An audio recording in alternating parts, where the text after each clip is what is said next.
नमस्कार, स्वागत है आपका। आप देख रहे हैं आपका पसंदीदा डिबेट शो बात हरियाणा की। मैं आपके साथ तेज नैन मोर।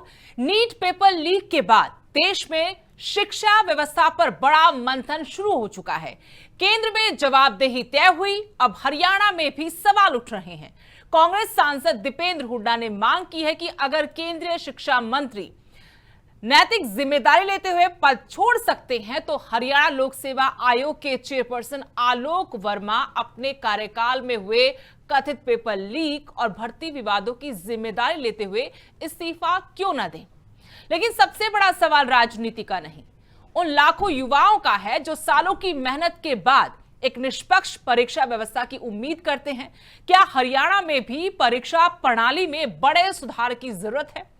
क्या भर्ती आयोगों की जवाबदेही तय करने का वक्त आ गया है? और क्या पेपर लीक अब सिर्फ कानून व्यवस्था का मामला नहीं, बल्कि युवाओं के भविष्य और व्यवस्था पर भरोसे का सबसे बड़ा संकट बन चुका है? इन्हीं सवालों पर करेंगे आगे चर्चा, लेकिन उससे पहले आपको दिखाते हैं स्पेशल रिपोर्ट।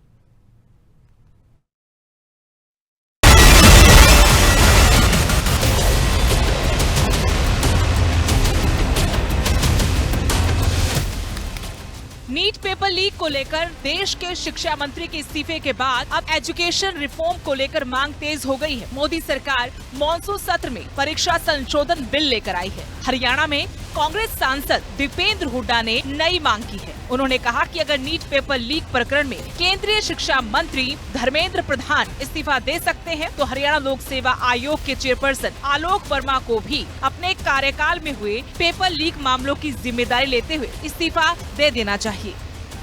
ये हमारी मांग है कि धर्मेंद्र प्रधान जब इस्तीफा धर्मेंद्र प्रधान का हो गया तो एचपीएससी चेयरमैन आलोक वर्मा का भी इस्तीफा होना चाहिए। हरियाणा में 20 पेपर लीक हुए हैं एचपीएससी चेयरमैन के कार्यकाल में, और जितने पेपर लीक हुए हैं जिनकी खबर नहीं भी आई, उनके भी जो रिजल्ट आए उस रिजल्ट में आपने देखा हरियाणा से बाहर के बच्चे ही लगे, हरियाणा के बच्चों को अवसर ही नहीं मिला। उन्होंने आरोप लगाया कि एचपीएससी चेयरमैन के कार्यकाल में प्रदेश में सबसे ज्यादा पेपर लीक की घटनाएं हुई हैं। एचपीएससी कार्यालय से करोड़ों रुपए की बरामदगी हुई और एचपीएससी और एचएसएससी से जुड़ी भर्ती प्रक्रियाओं में गंभीर अनियमितताओं के आरोप सामने आए। उन्होंने कहा कि हरियाणा पेपर लीक के मामलों में पूरे देश में बदनाम हुआ और भाजपा सरकार की कार्यशैली खर्चा करो पर्चा आउट कराओ जैसी बन गई है। उन्होंने मुख्यमंत्री से पूरे प्रकरण की जिम्मेदारी लेने और एचपीएससी चेयरमैन से तत्काल इस्तीफा दिलाने की मांग की। सवाल है कि क्या अब शिक्षा सुधार प्रदेश स्तर पर भी होना चाहिए? सरकारों को प्रदेश में भी शिक्षा और प्रतियोगी परीक्षाओं में पारदर्शिता और निष्पक्षता पर काम करना होगा। क्या आने वाले दिनों में हरियाणा में ये एक बड़ा मुद्दा बनेगा? Bureau report, living India news. तो चलिए चर्चा की शुरुआत करेंगे। सभी खास मेहमान हमारे साथ जुड़ चुके हैं। बीजेपी प्रवक्ता संदीप हिंदुस्तानी हमारे साथ हैं, कांग्रेस की तरफ से गुलशाद अली चौहान और एनएलडी प्रवक्ता ओमकार सिंह। आप तीनों का बहुत बहुत स्वागत है। और चर्चा में सबसे पहला सवाल संदीप हिंदुस्तानी जी आपसे करते हैं। सवाल है, विपक्ष अब मांग उठा रहा है कि केंद्र में तो एजुकेशन रिफॉर्म की शुरुआत हो गई है, अब ऐसा ही कुछ रिफॉर्म हरियाणा में भी होना चाहिए। विपक्ष ने सीधे सीधे आरोप लगाए हैं कि 12 साल में करीब 30 पेपर लीक हुए हैं और इसी आधार पर दीपेंद्र हुड्डा ने एचपीएससी चेयरपर्सन का इस्तीफा मांग लिया है। तो क्या उनका इस्तीफा होना चाहिए? क्या इसी से रिफॉर्म की शुरुआत होगी हरियाणा में? जी नमस्कार सुदेश जी, आपको, आपके सभी दर्शकों को। मुझे सुन पा रहे हैं आप? जी जी बिल्कुल। देखो, हरियाणा में तो अगर हम रिफॉर्म की बात करें, अगर युवाओं के भविष्य की बात करें तो बहुत बड़े लेवल पे रिफॉर्म हुआ है, बहुत बड़े लेवल पे ट्रांसपेरेंसी आई है। जो नेता ये आरोप लगा रहे हैं ये हरियाणा में पर्ची खर्ची के जनक माने जाते हैं। इनके शासनकाल में किस प्रकार से युवाओं की अनदेखी की गई थी, किस प्रकार से युवाओं को क्षेत्रवाद के नाम पे, परिवारवाद के नाम पे उनको छोड़ दिया गया था, ये किसी से छिपा हुआ नहीं है। जब हमारी सरकार हरियाणा में आई उसके बाद पारदर्शी तरीके से ट्रांसपेरेंसी बिल्कुल उसके साथ में आज हम 2 लाख से ज्यादा युवाओं को रोजगार दे चुके हैं। और युवाओं की भी जो उम्मीद है वो भारतीय जनता पार्टी से है, भाजपा से है। क्योंकि हमारे लिए युवा है, उनका जो मंच है वो अपनी राजनीतिक गतिविधियों को साधने का मंच नहीं है। जो युवाओं का मंच है वो हमारे लिए अपनी राजनीतिक जमीन को तलाशने का मंच नहीं है। विपक्ष के लिए जरूर ये हो सकता है, क्योंकि हालिया हुए पीछे प्रकरण में देश ने भी देखा और सब लोग इस चीज से वाकिफ हैं कि किस प्रकार से विपक्षी पार्टियों ने अपनी खोई हुई राजनीतिक जमीन को तलाशने के लिए, खोई हुई राजनीतिक जमीन को खोजने के लिए युवाओं के इस मंच का उपयोग किया है और उनमें क्रेडिट लेने की होड़ मची हुई है। आपस में जितने भी विपक्षी दल हैं सभी में लेकिन आपस में संदीप हिंदुस्तानी जी, एक आपने चीज कहा के कि क्रेडिट हमारे लेने की आने के होड़ मची बाद, हुई है। बीजेपी के सरकार बनाने के बाद एजुकेशन रिफॉर्म हुआ। एक तो मैं उस रिफॉर्म को समझना चाहती हूँ, दूसरा HKRN को लेकर आज ही जो विपक्ष के कांग्रेस के विधायक हैं अशोक अरोड़ा, उन्होंने दुकान कहा कि दुकान है, इससे कर्मचारियों का, पढ़े लिखे लोगों का शोषण हो रहा है, इसको भी बंद कर देना चाहिए। आप रिफॉर्म समझाइए और जो विपक्ष के आरोपों पर सीधा सा जवाब दीजिए कि क्या HPSC चेयरपर्सन का इस्तीफा नहीं होना चाहिए, जो 30 बड़े बड़े एग्जाम गिनवाए जा रहे हैं पेपर लीक को लेकर या फिर गड़बड़ियों को लेकर, उस पर क्या जवाब है सरकार का? सुदेश जी, जो मैंने आपको बताया है, क्या ये रिफॉर्म नहीं है कि पहले किस प्रकार से नौकरियों में बंदरबांट की जाती थी, 12 साल किस में प्रकार 30 से के करीब जाति पेपर विशेष लीक। का लगाव करके उनको रोजगार दिया जाता था, परीक्षाएं होती नहीं थी, इंटरव्यू के नाम पे सारे के सारे नंबर जोड़ के बच्चों का सिलेक्शन हो जाया करता था। ये हमारी सरकार ने रिफॉर्म किया कि ट्रांसपेरेंसी के तरीके से।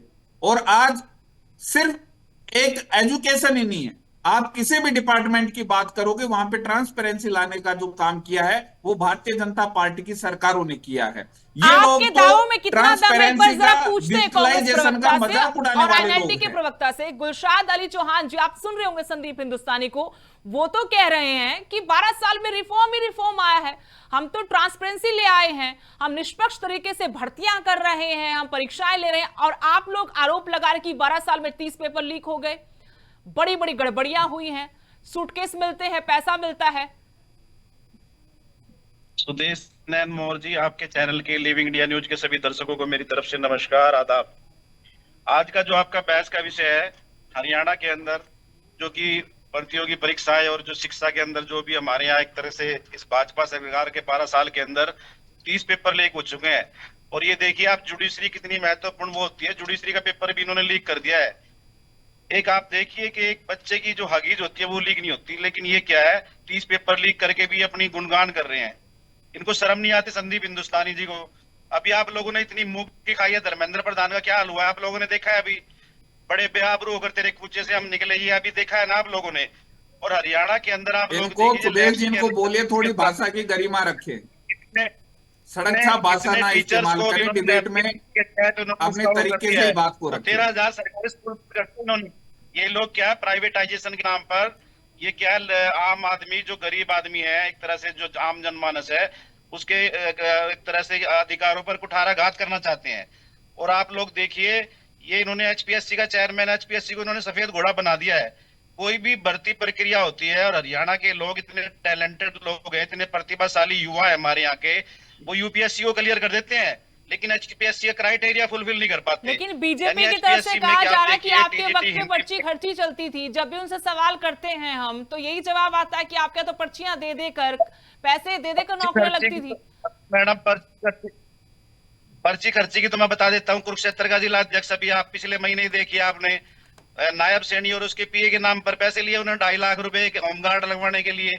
पर्ची खर्ची तो ये चलाते हैं मैडम, हम खिलाफ कोई सबूत दे दो आप। उठाया गुलशाद तो ये लोग क्या है कि रिफॉर्म अगर सेंटर में हुआ, नैतिकता के आधार पर, अगर वहां एक बड़े संघर्ष के, बड़े आंदोलन के बाद इस्तीफा हुआ, तो क्या हरियाणा में भी होना चाहिए? ये राजनीतिक बात है या ये वक्त का तकाजा है, ऐसा होना ही चाहिए? इनके केंद्रीय मंत्री राजनाथ सिंह कहते थे कि भाई UPA में होता था वो के नाम एक तरह से इस्तीफा, हमने तो इस्तीफा कभी सीखा ही नहीं। आज उसी राजनाथ सिंह के उसमें एक तरह से आप लोग देखिए, विपक्ष के कलेक्टिव प्रयास से क्या हाल हुआ इनका। और एक तरह से धर्मेंद्र प्रधान खुद लेके आया है। विपक्ष का तो कोई रोल ही नहीं था गुलशाद अली जी, विपक्ष का कोई क्या कलेक्टिव एफर्ट्स थे विपक्ष के? देखिए राहुल गांधी जी के आपने देखा है, उसकी नाक से भी खून निकला है। दीप के जी, संजय संजय सिंह जी और अखिलेश यादव जी, सभी लोग कलेक्टिव प्रयास था ये। तो कलेक्टिव प्रयास से सरकार एक तरह से घुटनों पर आ गई। राहुल गांधी का देखिए आप जूता कहां पड़ा था, और अगर छत्रसाल ऐसे स्टेडियम में नंगे कलेक्टिव पैर प्रयास घूम से रहे थे। सरकार झुकती है, अपने राहुल- फैसले बदलने को मजबूर होती, तो बहुत सारे और विषय हैं। एक बार करके देख लीजिए प्रयास आप लोग। ओंकार जी को शामिल लेकिन करेंगे। मतलब ओंकार जी, अब रुकिए, मांग सरकार उठी को है झुकाने विपक्ष वाला की तरफ चाहिए। से राहुल कि गांधी हरियाणा इतने में भी लीडर रिफॉर्म को होना है, चाहिए। एक उनके सामने। ओंकार जी को ले आइएगा स्क्रीन पर। और ओंकार आप लोग जी, देखिए, अब कांग्रेस की तरफ से दीपेंद्र हुड्डा कह रहे कि यहां पर भी रिफॉर्म होना चाहिए, यहां पर भी बदलाव होना चाहिए, और इसकी शुरुआत होनी चाहिए एचपीएससी चेयरपर्सन से। कि बहुत सारे गड़बड़ियों के मामले आए, पेपर लीक के मामले आए, लेकिन कोई एफआईआर नहीं हुई, और इसकी शुरुआत यहां से हो जानी चाहिए। सही है ये मांग? पिछले 12 वर्ष से प्रदेश में बीजेपी की सरकार है, और अभी भी मेरे भाई को अगर पूर्व की सरकारों को पर कटाक्ष करना पड़ रहा है तो बहुत ही निंदनीय है। बिल्कुल प्रदेश की शिक्षा व्यवस्था का और पेपर व्यवस्था का भट्ठा बैठा हुआ है। अगर इनका इस्तीफा होता है नैतिकता के आधार पर, हम स्वागत करेंगे, और होना चाहिए, क्योंकि आपने देखा कैसे धर्मेंद्र प्रधान ने इस्तीफा दिया। ये युवाओं की जीत है, मैं किसी पार्टी की जीत नहीं मानता, ये युवाओं की जीत है। सबने समर्थन दिया, लेकिन जीत युवाओं की है। हरियाणा में भी अगर वर्मा जी का इस्तीफा होता है तो स्वागत योग्य है, और होना चाहिए। मैं कहता हूँ सबको कलेक्टिव प्रयास करके हरियाणा की शिक्षा व्यवस्था और पेपर व्यवस्था को सुधारने के लिए ये काम करना चाहिए, और इनका इस्तीफा लेना चाहिए। वही तो मैं कह भी रही थी, कलेक्टिव प्रयास है विपक्ष का, उसकी वजह से सारा कुछ हुआ है केंद्र में। तो फिर यहां पर आप कितने सालों से गला फाड़ फाड़ कर बोल रहे कि 30 पेपर हो गए, 20 पेपर लीक हो गए, इतनी गड़बड़ियां हो गई, एक एफआईआर तक इसी मामले में हुई? क्या विपक्ष करवा पाया कुछ भी? बिल्कुल नहीं हुई। कि रोज प्रेस कॉन्फ्रेंस देखिए, करके नाम गिनवाने से पेपरों के कुछ नहीं होता? सुदेश जी, ये युवाओं का प्रयास था, और युवाओं को और लोकतंत्र की ये जीत हुई है। हम सैल्यूट करते हैं युवा शक्ति को, जिनके प्रयास की बदौलत धर्मेंद्र प्रधान जैसे व्यक्ति का इस्तीफा हुआ। और जो लोग कहते थे हमारे यहाँ इस्तीफे नहीं होते, उनके यहाँ इस्तीफा हुआ। और आप देखिए ये शुरुआत है, आगे जड़ी लगेगी। अब E20 का काम है, उसके बाद राजनाथ सिंह, जिन्होंने 6 शहीदों के नाम 1 साल से अधिक समय तक छुपा के रखे। अब इस गंदी सरकार का अंत आ गया, इस्तीफों की जड़ी लगेगी आगे। संदीप हिंदुस्तानी जी वो कह रहे कि इस्तीफों की झड़ी लगेगी अब, और उन्होंने ये भी सवाल उठाया कि 12 साल से सत्ता में आप लोग बैठे हैं, और जब भी आपसे कोई सवाल पूछा जाता है व्यवस्था परिवर्तन को लेकर, गड़बड़ियों को लेकर, कोई बड़ा आरोप लगता है, तो आप बार बार कांग्रेस का नाम लेते हैं, कांग्रेस के वक्त को याद करते हैं, कांग्रेस के वक्त में ये हुआ, कांग्रेस के राज में ये हुआ। 12 साल कम तो नहीं होते हैं सिस्टम के सुधार के लिए? देखिए सुदेश जी, जी जी, विपक्ष कोई भी सपने देख सकता है, सपने देखना इनका अधिकार है, क्योंकि चुनाव के मैदान में तो ये कहीं डट के मुकाबला कर नहीं सकते। इसलिए दूसरी बात मैं आपके माध्यम से करना चाहूंगा, पहले भी आपकी डिबेट पे थी कि युवाओं के हितों को लेके ये सिलेक्टिव राजनीति क्यों होती है। मैंने उस दिन भी मुद्दा उठाया था, पेपर लीक किसी भी एक स्टेट का मुद्दा नहीं है, पूरे देश की एक सामूहिक समस्या है।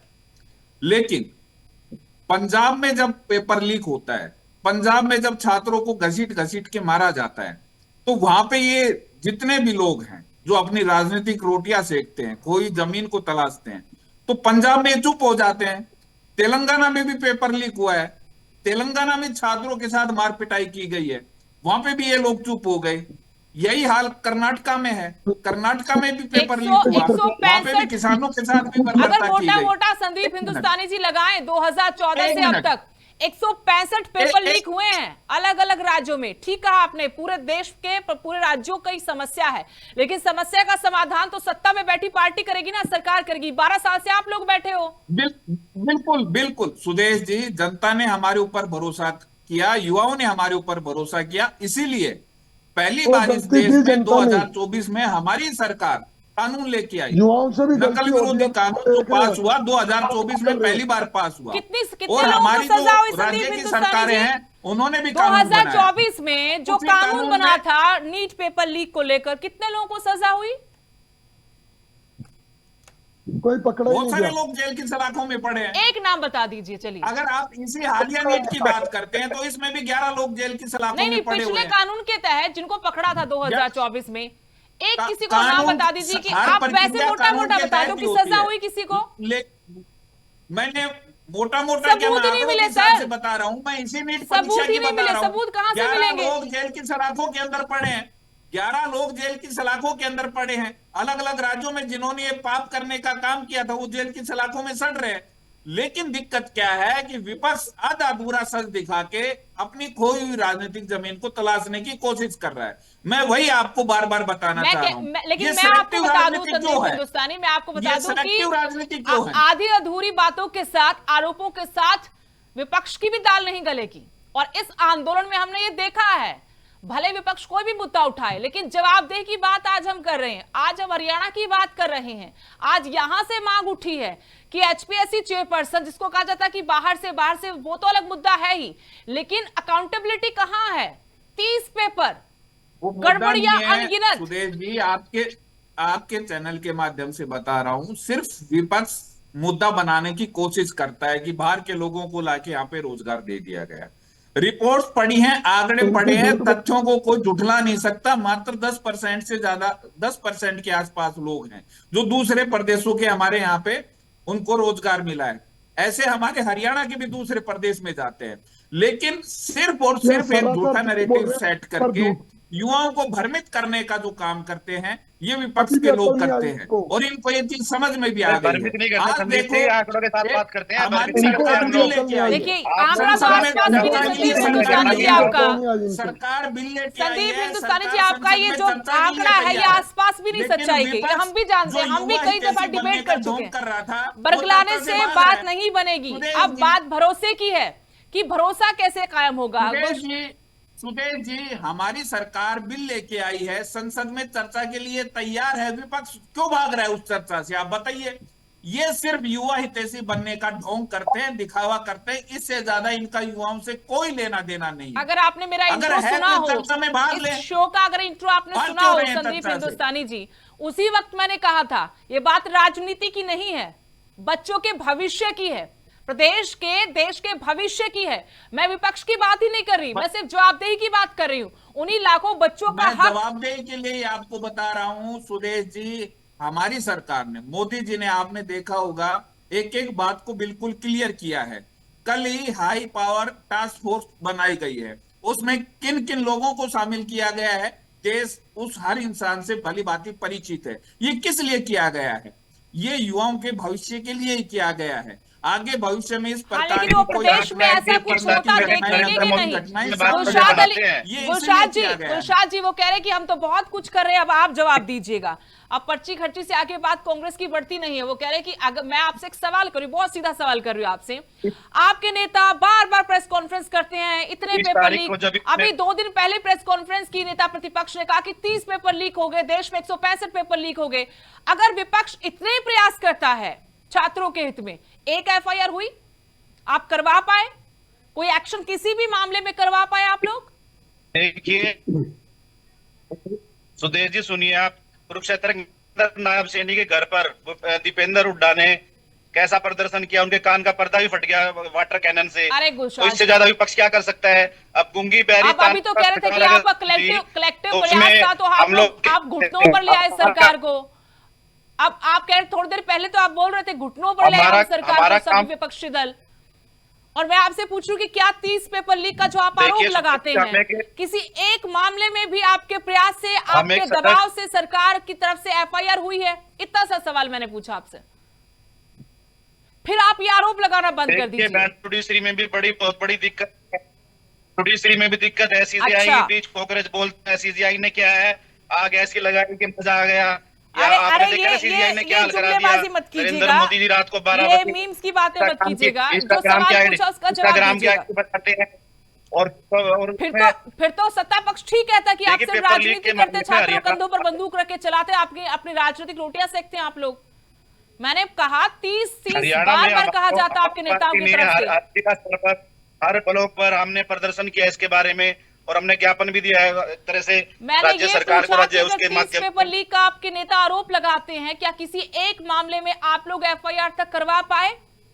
किसी अधिकारी पर कोई एक्शन हो पाया?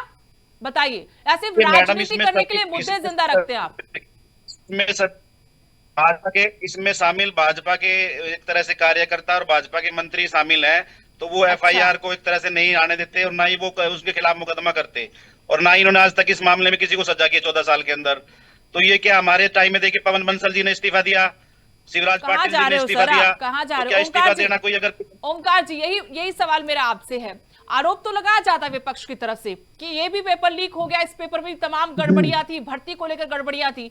अब बात आती है कि अगर विपक्ष ये आरोप लगा रहा है तो कोई सबूत हो, कोई कार्रवाई करवाए, किस तरीके सरकार पर दबाव बनाए। लेकिन वो दबाव जैसा हमने केंद्र में अभी देखा, वैसा दबाव हमने पिछले 12 साल में हरियाणा में कहीं नहीं देखा।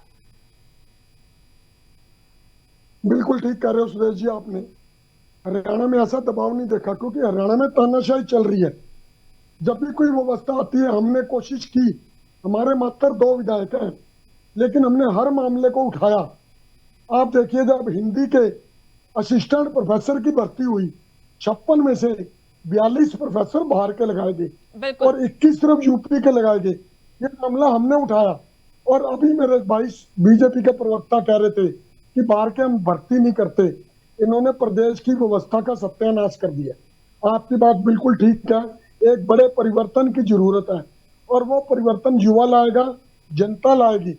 और ये बीजेपी सरकार जो 12 साल से सत्ता में है, और आज भी इनको पीछे की सरकारों में देखना पड़ता है, इनके पास अपना किया हुआ कुछ नहीं है। लेकिन मैं आप लोगों से विपक्ष होने के नाते बार बार ये सवाल करती हूँ, आप लोग सभी पार्टियां, चाहे कांग्रेस है, जेजेपी है, इनेलो है, आप लोग सभी युवाओं की तरफ क्यों देख रहे हैं? आप भी सत्ता में रहे, कभी विपक्ष में रहे, तो आप लोगों के भी सिस्टम में सुधार की जवाबदेही तो बनती है ना। अब यहां तो एक रिफॉर्म की शुरुआत हो गई, बच्चों ने जितना करना था कर दिया, लेकिन विपक्ष क्या कर रहा है? जो इतने लाखों वोट लेकर, चाहे विपक्ष में बैठा है, सत्ता पक्ष में है वो, लेकिन बात यह कि बच्चों के सहारे जनता ही कुछ कर दे, ये कब तक होगा? सुदेश जी, वोटिंग में तो जनता ही नहीं करना है, लेकिन हमारे मात्र 2 विधायक हैं, उनके सहारे हमने प्रत्येक समस्या को बहुत बड़े तरीके से उठाया। आप खुद देख रहे हो कि आज 37 विधायक वाली कांग्रेस कहीं नजर नहीं आती। अब अगर दिल्ली में आंदोलन हुआ तब नजर आई। इसके अलावा आप बता दो, हरियाणा में किस समस्या को कांग्रेस ने उठाया? किसी समस्या को नहीं उठाया। हर समस्या के लिए इंडियन नेशनल लोकदल आगे रही है। ओमकार जी, आप देखिए इसी मसले पर सेक्टर के अंदर आप लोगों ने देखा कि किस तरीके से वाटर कैनन ने उनका एक तरह से कान का पर्दा ही फाड़ दिया, और इससे ज्यादा एक नेता क्या कर सकता है? सरकार की कान में जू नहीं रहेगी थी उससे भी। चलिए, मेरे पास माफ कीजिएगा, वक्त नहीं है। सभी मेहमानों का बहुत बहुत शुक्रिया इस चर्चा में जुड़ने के लिए। बहुत बहुत शुक्रिया आप सभी मेहमानों का। केंद्रीय शिक्षा मंत्री धर्मेंद्र प्रधान के इस्तीफे के बाद अब हरियाणा में भी जवाबदेही की बहस तेज हो गई है। कांग्रेस सांसद दीपेंद्र हुड्डा ने मांग की है कि अगर केंद्र में जवाबदेही तय हो सकती है तो एचपीएससी चेयरपर्सन भी अपने कार्यकाल में सामने आए पेपर लीक और भर्ती विवादों की जिम्मेदारी लेते हुए इस्तीफा दे दें। ये एक राजनीतिक मांग है, लेकिन इससे बड़ा सवाल यह है कि क्या परीक्षा और भर्ती संस्थाओं में जवाबदेही का एक समान मानदंड होना चाहिए? युवाओं का भरोसा केवल जांच और गिरफ्तारियों से नहीं, बल्कि पारदर्शी व्यवस्था और साफ जवाबदेही से ही लौट पाएगा। फिलहाल इतना ही। नमस्कार।